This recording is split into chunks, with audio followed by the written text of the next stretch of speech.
bentornati sul canale, io sono sempre Valerio e oggi siamo a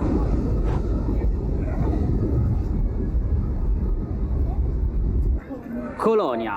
Questa si preannuncia essere una tappa un po' particolare in una delle città più turistiche e anche forse più interessanti della Germania. Quindi saranno 2 giorni alla scoperta di questa bellissima città. Iniziamo il giro del museo Ludwig, che è il museo che detiene la più grande collezione di Picasso al mondo. Quindi immergiamoci in un po' di cultura.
Allora, ovviamente quello che non si può non fare è mangiare quando si va in un posto nuovo. Qua siamo adesso in un locale estremamente tipico local, adesso vi faccio vedere qualche immagine. La cosa più interessante e più carina di questo posto è che le birre vanno ad oltranza, cioè loro ti portano da quando ti siedi una piccola birra, dopodiché continuano a portartela ad oltranza ogni volta che vedono il bicchiere vuoto e se vuoi stopparla devi mettergli il sottobicchiere sopra il bicchiere. Quindi adesso noi ci siamo seduti e la prima cosa che hanno fatto è che ci hanno portato birre, che adesso assaggeremo.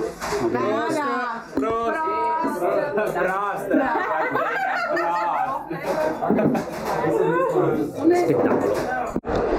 Utilizzano questi vassoi per portarti le birre, loro camminano per il locale e ogni volta che vedono mancanza di birra la aggiungono.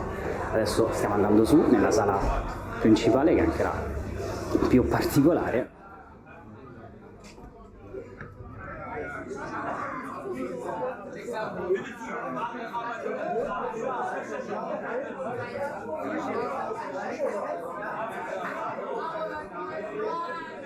Allora, primo assaggio è una salsiccia di fegato.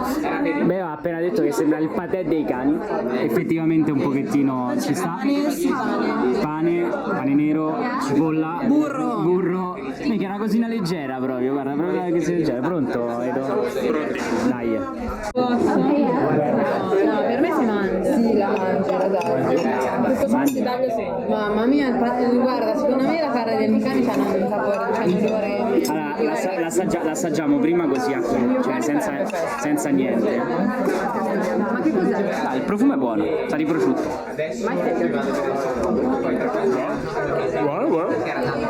Buono. No, oggettivamente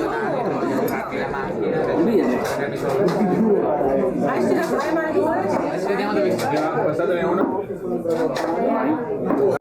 Quindi Chiedo scusa, cosa stiamo mangiando adesso in questo momento? Una cotoletta tipica di Colonia, che tipicamente grasso. Questa con grasso, e quella tipica di Colonia non è impanata come tutte le cotolette del mondo. E anche un po' più alta forse, ma leggermente. E poi il classico Würstel e scusa, come si chiama questo? Bratwurst.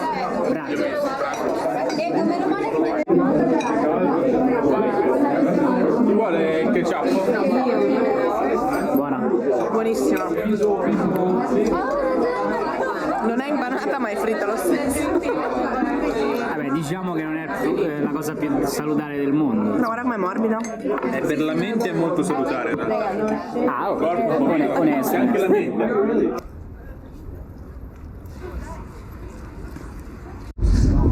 Ovviamente ha iniziato a piovere, però non è che uno si ferma solo perché ci sono un po' di goccioline. Ora siamo sul ponte Hohenzollern, è uno dei ponti principali che fondamentalmente collega le due parti del fiume, e la particolarità di questo ponte, come potete vedere alle mie spalle, è la presenza di questi lucchetti. Praticamente se a Roma eravamo abituati a Ponte Milvio a tutti quei lucchetti, qua ce ne sono decisamente di più, anzi devo dire che se volete metterne qualcuno, trovare il posto per farlo non è per niente facile e scontato, anzi dovete perderci un po' di tempo.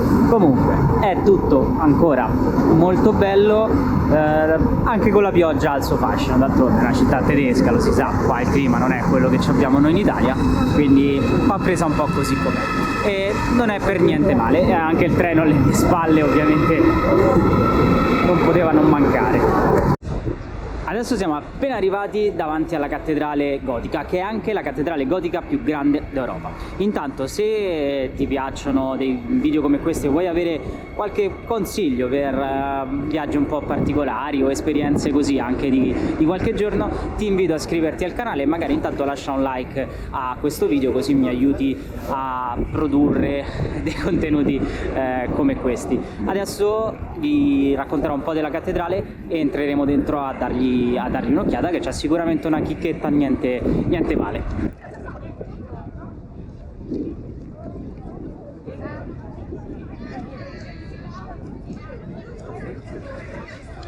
Questa, oltre ad essere la cattedrale più grande d'Europa, ha anche le due torri affiancate più alte del mondo.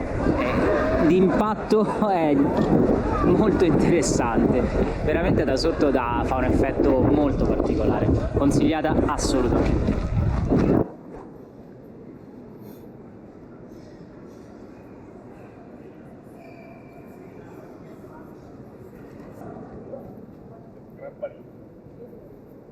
La particolarità di questa chiesa è, adesso si vede un po' lontano perché purtroppo non ci si può arrivare, ma vedete questo sarcofago d'oro qua giù? Questo sarcofago contiene le reliquie dei tre re magi. Interessante.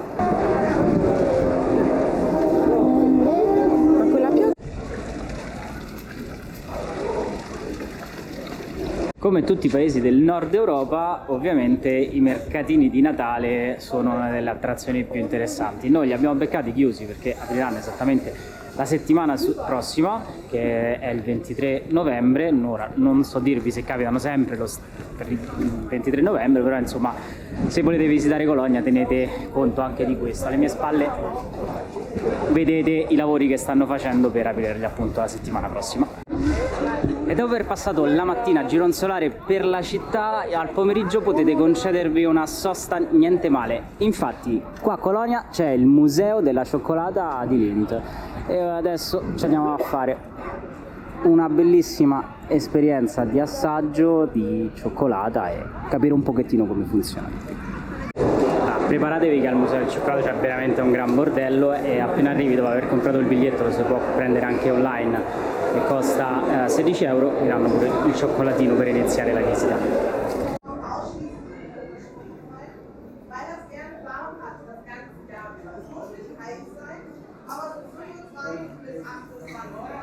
potete scaricare un'app che con un quiz vi guida attraverso il museo. E abbiamo scoperto da questa cosa che la Germania è il paese dove si mangia più cioccolata in assoluto, e si mangiano quante barrette al 97 tavolette pro capite all'anno. Una ogni 3 giorni E praticamente. adesso stiamo entrando nella serra tropicale dove appunto si possono vedere le piante del cacao che devono stare a una temperatura tra i 25 e i 28 gradi. No, non c'è così caldo, quasi sta bene, sta quasi meglio così. 17 gradi. È vero, però c'hanno l'umidità dell'80%, no? Queste dovrebbero essere le piccole gemmine del cacao. All'interno del museo l'altra cosa figa è che c'è una piccola fabbrica di cioccolato. Al di là della spiegazione, la cosa che ti colpisce appena entri è un profumo mondiale. Quindi adesso scopriamo un pochettino quali sono le tappe che ci sono dietro la creazione del cioccolato. È un po' porno questa immagine. C'è un po' una fila perché qua ovviamente dalla fabbrica poi scappano i cioccolatini e il robottino carino carino te lo dà. Buona. Ottimo.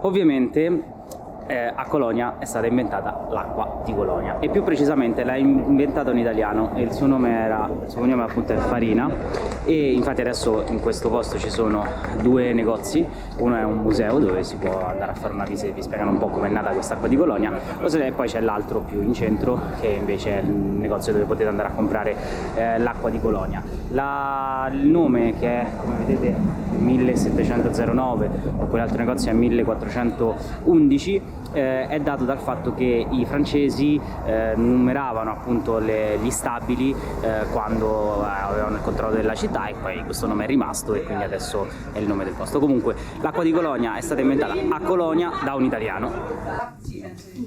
Questo profumo è quindi la prima colonia al mondo con una mescolanza di 30 essenze naturali come arancia, arancia amara, pompelmo, bergamotto, gelsomino, lavanda e molte di più, perché ce ne sono 30 in tutte, ma il mio capo giustamente non le rivela.